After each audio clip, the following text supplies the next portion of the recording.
আলাইকুম। সকল প্রশংসা একমাত্র মহান আল্লাহ তাআলার। আলহামদুলিল্লাহ, দীর্ঘ ৩ বছর গ্যাপ দিয়ে আবারও আসছে রক্তিম সাইমন। আশা করি অনেকের আগ্রহের জায়গাটা এবার পূর্ণ করতে পারবো। অনেকেই অধীর আগ্রহে বসে আছে যে কবে রক্তিম সাইমন আসবে।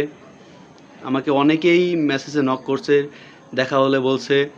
আমি আশা করি নাই যে এতদিন পরেও ৩ বছর পরেও রক্তিম সাইমনের এতটা হাইপ থাকবে, মানুষ এখনও রক্তিম সাইমনকে ভালোবাসবে।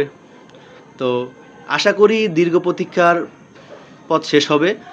আগামীকাল আমরা লেখক প্রকাশনী বসবো, কথা বলবো, তারপরে একটা ডিসিশনে আসবো ইনশাল্লাহ যে কবে কখন বই বের হবে, কীভাবে বের হবে, কীভাবে আমরা পাঠকের কাছে পৌঁছে দেব বইগুলা। তো সবাই চোখ রাখুন এবং ইনশাল্লাহ ভালো কিছু অপেক্ষা করছে। ধন্যবাদ সবাইকে।